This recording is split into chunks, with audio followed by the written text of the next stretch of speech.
The world trembled beneath the tread of the Vex Hegemony's warplates. A sound like continents cracking their approach was not seen, but felt a deep seismic horror that preceded the arrival of their dusk-gray ships which settled over our cities like funeral shrouds. They came as they always did, with silent and absolute efficiency, their biomechanical constructs harvesting our resources, our art, our people with the cold disinterest of a gardener pulling weeds.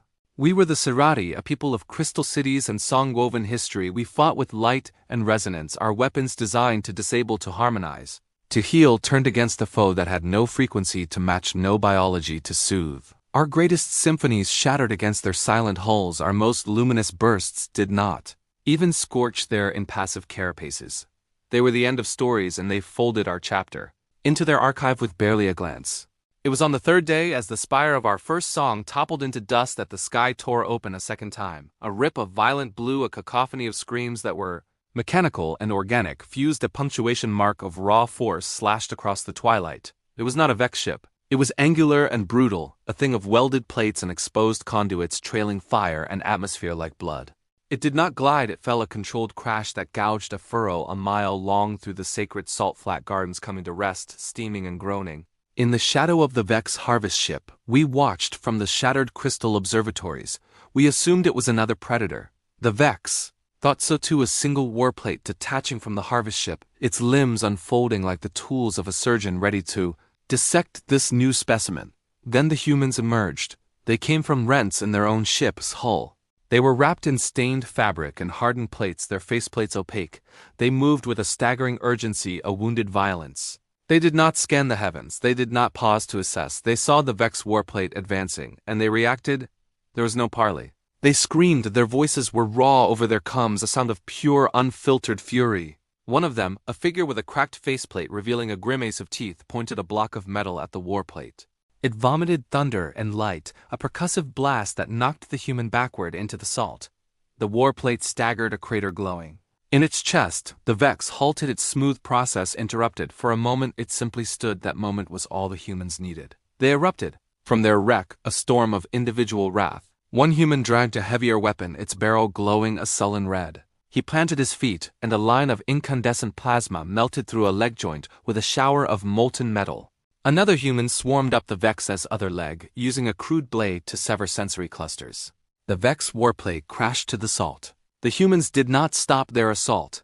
They did not neutralize, they destroyed. They pried at its plates, they burned through its core, they reduced the majestic, terrible machine to a pile of scrap in a frenzy that was both terrifying and awe-inspiring. Silence fell, the humans gathered around their fallen. They looked small against the vastness of the harvester.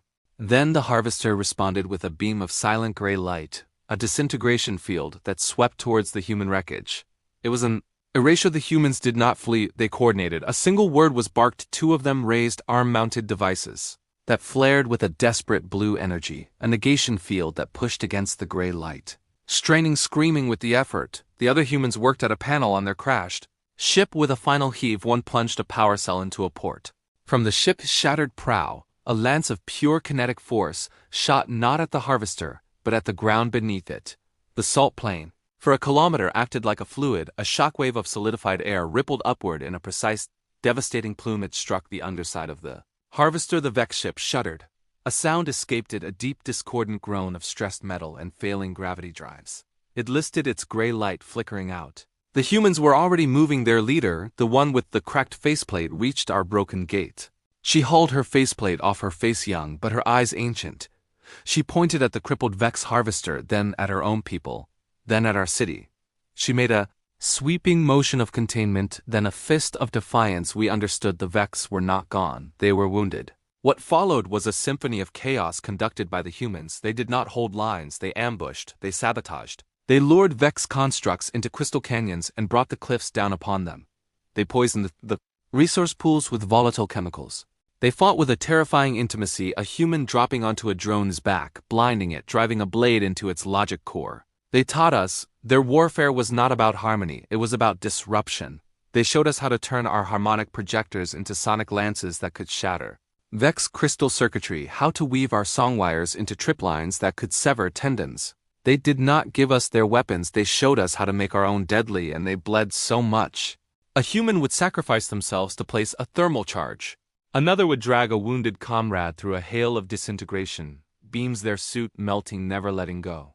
We saw a human with both legs severed use his last breath to direct a strike that brought a pylon down upon advancing drones. We asked them once why they had fought for a world not their own. The medic paused, looked at the human leader cleaning her blade. They were in our way, she said, her voice a dry rasp.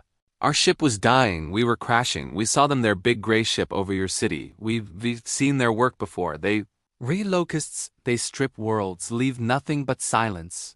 We dunno like bullies, and we really don't. Like being ignored. The final assault was not on the ground. The humans revealed their ship's last secret, a short-range tactical warp barely functional. It could be used as a bomb, a very precise bomb. They needed a pilot. The human leader volunteered. It was not a question of debate. Your people need to rebuild, she said. Mine, we build new ships. This is what we do. We are the stubborn children of a death world. We are the universe's angry answer to quiet tyrants. Tell them our story. Tell them we did not go gentle. She clasped the forearms of her crew, then climbed into the broken cockpit. The wreck. Lifted on columns of unstable plasma, it listed and wobbled a dying bird. It flew straight towards the Vex harvester. The ship fired its gray beams, tearing pieces away. It kept coming. A final beam sheared off a wing. The vessel spun, and she corrected not away but into the spin, aiming the jagged ruin like a spear. Struck the base of the reactor spire. There was no sound at first, just a light, a white-hot point of fury that swelled and consumed the gray from the inside out. Then the sound reached us, a roar of defiance that shook the very bones of our world. The harvester came apart in a shower of molten debris. The hegemony's harvest was over. The humans left us what remained of their tools, their knowledge. They took only the names of their fallen. They built a signal beacon, a simple thing that pulsed a rhythm into the void, a rhythm of chaos and courage and stubborn fire. We asked them what we should call them. The leader, now with a scar, looked at the rising sun, painting our shattered crystal in new light. Call us trouble, she said, a faint, fierce smile on her lips. Or call us friends, but mostly just tell everyone we re-hear, and we re-not afraid of the dark. They left, and we rebuilt not as we were before. We built with stronger harmonics. We sang deeper songs, songs with an edge. We kept one of their crude kinetic rifles in the hall of our first song, a reminder, and when the next shadow fell upon a neighboring world, we did not cower. We sent our warriors, our new sonic lances singing, and with them we sent a message on a frequency the humans had given us. We said, friends, come. And from the dark between the stars an answer came, not in song but in a roar of thrusters and a promise of thunder.